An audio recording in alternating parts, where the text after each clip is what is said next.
TPM.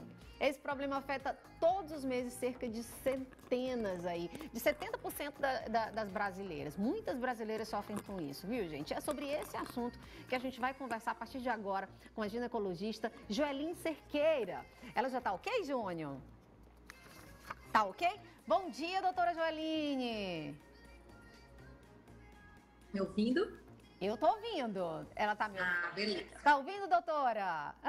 Tô ouvindo sim. Oh, maravilha, doutora. Prazer estar aqui. Ah, eu que agradeço, já ia lhe agradecer pela disponibilidade de estar aqui junto com a gente hoje, né? Falando sobre esse assunto que é muito comum entre as mulheres, né? Mas que tem muitas coisas a serem desmistificadas aí sobre a TPM. Mulheres que têm antes, durante e depois, como eu, né? Mulheres que estão sofrendo somente durante o período menstrual. Bom, a TPM causa muitas coisas, mas eu quero que primeiro você comece dizendo o que é a TPM.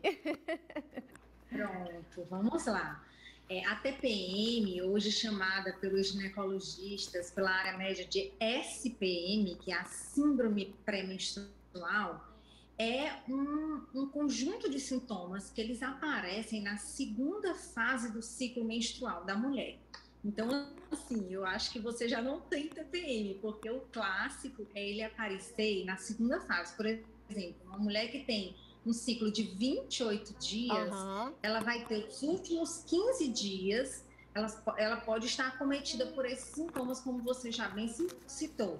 São sintomas psíquicos que vão desde a tensão, irritabilidade, ansiedade, nervosismo, dificuldade de concentração, até sintomas também físicos, dor na mama, dor no corpo, dor de cabeça. Então, para você conceituar, é na segunda fase do ciclo de uma forma repetitiva. Não é aquela mulher que tem esporadicamente, mas é aquela mulher que tem de uma forma bem repetitiva, certo? Em quase todos os ciclos dela, ela vai ter um desses sintomas ou vários desses sintomas. As mulheres ficam bem mais sensíveis, né, doutora? Sim, existe essa sensibilidade, né? Que a gente diz que a sensibilidade à flor da pele também faz parte do quadro psicológico, né? Que acomete essas mulheres.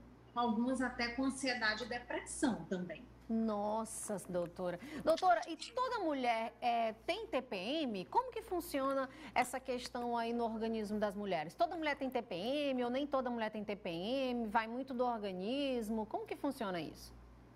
Então, vamos lá. Não, nem toda mulher tem TPM. A TPM, ela é própria da fase reprodutiva. Então, por exemplo, a mulher que está na menopausa, ela não tem TPM, certo?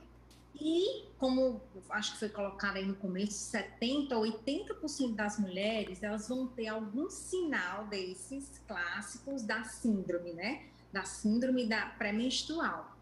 Porém, nem todas vão ter.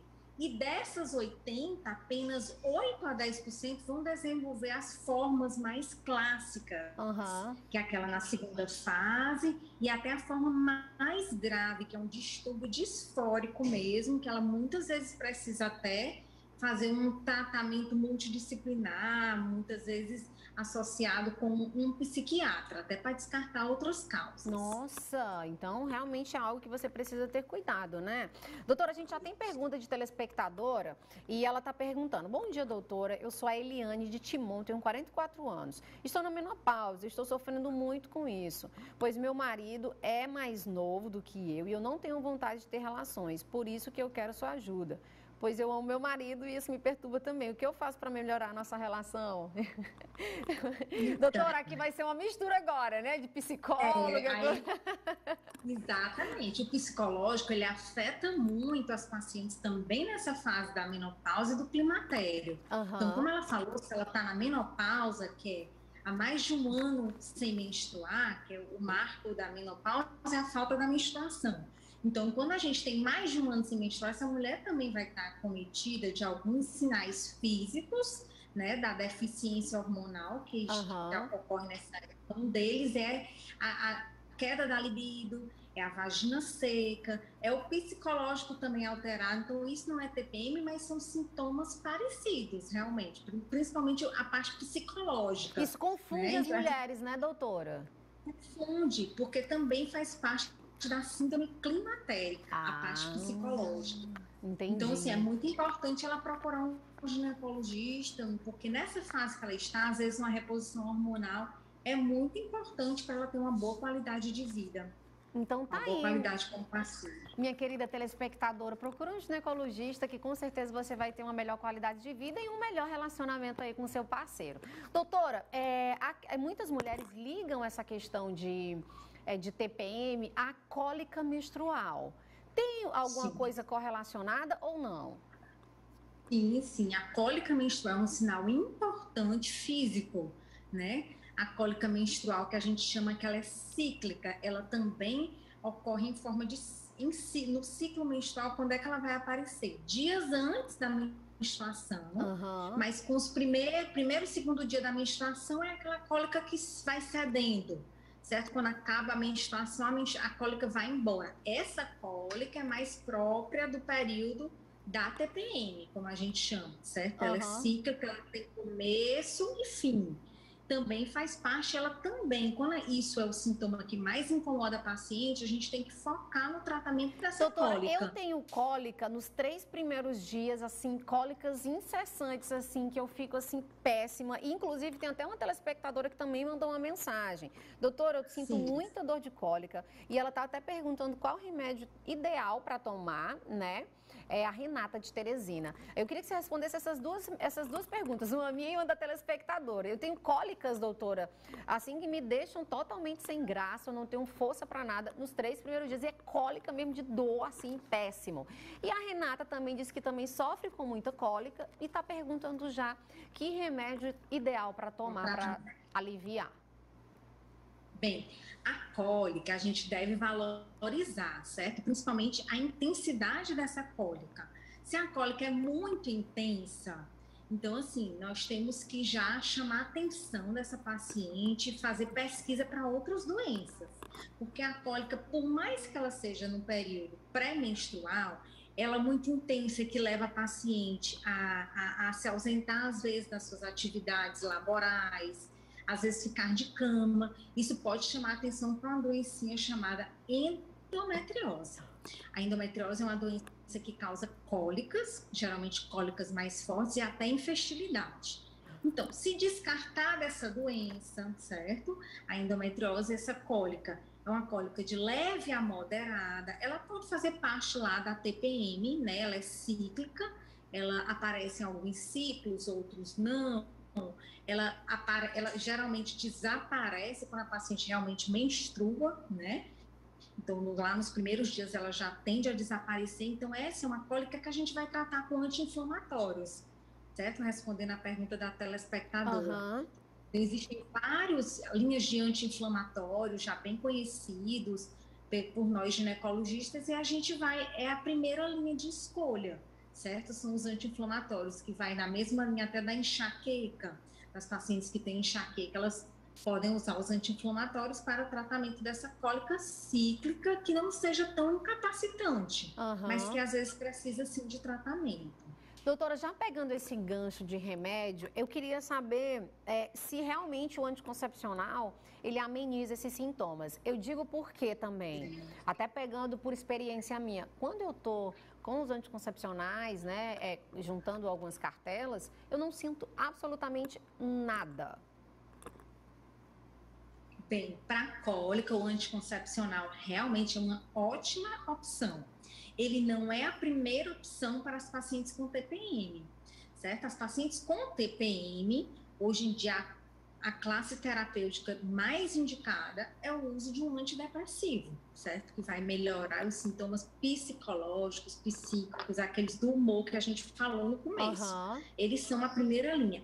Mas, às vezes, eu tenho um paciente que, por exemplo, tem a TPM, tem cólica e não quer engravidar. E ela também não quer usar essa medicação de primeira linha, que seria mais indicada. Então, o anticoncepcional entra aí como uma boa opção, né? Juntando o útil ao agradável, ele vai entrar como método contraceptivo e vai melhorar muito as cólicas.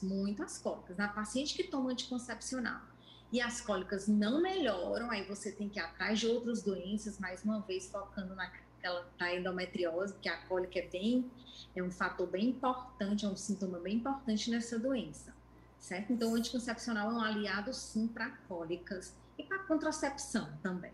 Certo, doutora. Olha, a gente está com muitas perguntas, mas tem uma aqui que chamou a atenção, tá? Mas antes da gente fazer essa pergunta para a doutora, eu quero que você participe da nossa enquete. Você também sofre com TPM? Participa, interagindo junto com a gente, mandando mensagem pelo 9411-7777, hashtag sim, hashtag não. Tá? Você também sofre com TPM? Me conta aí, tá? Você que está assistindo a gente hoje. Doutora, olha só, essa pergunta é o esposo perguntando para você, né? Oi, bom dia, doutora. Minha esposa sente dor quando urina, mas isso só quando está próximo à menstruação. É normal? Não é tão normal isso aí, certo? Então, assim, para ver como a cólica, a dor, seja ao urinar ou ao defecar, tem que chamar a atenção do ginecologista e da paciente, que pode não ser normal. E essa paciente, ela pode ter endometriose, né? Então, ela tem que passar por uma investigação também para essa doença, que tem como a cólica um dos principais sintomas. Nossa, tá aí, gente. Ó, atenção, infecções urinárias também, né? Infecções então, urinárias também, né, doutora? Sim, se não for uma coisa cíclica, né? A endometriose, a dor da endometriose, ela é mais cíclica também, ela aparece em todo o período menstrual, em quase todo. Agora, se for uma coisa isolada, tem que descartar também a infecção urinária. Então, tá, o mais indicado realmente é procurar um profissional, né, doutora, médico, para poder esclarecer tudo isso. Bom, a gente tem mais duas perguntas aqui. Tem aqui, bom dia, doutora, eu sou a Joana, fiz 50 anos e passei 4 meses sem menstruar. E agora voltou. Acredito que seja a menopausa. Sinto muitas dores de cabeça antes da menstruação vir. E depois também eu sinto muitas dores nas mamas, que não consigo nem tocar. Sim. Isso aí parece bem de TPM, né? Ela sente dor de cabeça, dor nas mamas, e apesar dela estar com 50 anos, ela não tem aquele 1 ano sem menstruar, que é o que a gente vai fechar em menopausa, com o diagnóstico de menopausa. Ela está na fase climatérica, que essa fase climatérica, que é o que antecede a menopausa. Às vezes, anos antes, as pacientes podem ficar mais acometidas desses sinais e sintomas da TPM. Né? Dor de cabeça, cólicas, dor nas mamas. Isso também tem medicação e tem tratamento. Certo, doutora. Doutora, tem muitas pessoas que costumam fazer tratamentos de casa, né? É indicado, doutora? Sim, os tratamentos, a primeira linha de tratamento é mudança de estilo de vida, então alimentação saudável, que é o que você pode fazer em casa, é de extrema importância a atividade física. Então, independente se a sua TPM é leve, moderada ou grave, essa é a primeira linha de tratamento. Então, é uma coisa que você pode já em casa, mudando os hábitos de vida. Quais são alguns alimentos que estão associados à TPM, por exemplo? O chocolate, o álcool, a carne vermelha. Doutora, já pegando esse seu gancho aí, até lhe cortando, tem muitas mulheres nesse período de TPM que, bora lá comer chocolate. Isso aí, realmente, ajuda ou não? Vamos lá. Então, eu digo que o chocolate, ele pode ser vilão e mocinho nessa história, né? Como eu estava falando, ele pode desencadear enxaqueca, pode desencadear os sinais e sintomas da TPM. Porém, né, existem alguns trabalhos que mostram que o chocolate, aquele que tem maior quantidade de cacau, por ser rico em triptofano, que é uma substância que vai aliviar os sintomas da menopausa, ele pode ser ingerido, certo? E pode melhorar os sintomas, mas aquele chocolate 70% cacau, aquele chocolate mais concentrado em cacau. Agora, os muito doces, né, alimentos doces, como eu vinha falando, sucos, o álcool, a cafeína, o chocolate bem doce, ele pode desencadear a síndrome, certo? Então, como eu estava falando, essa mudança dos hábitos, evitando esses alimentos nessa fase, pode melhorar muito, assim como a atividade física regular. Olha aí, gente.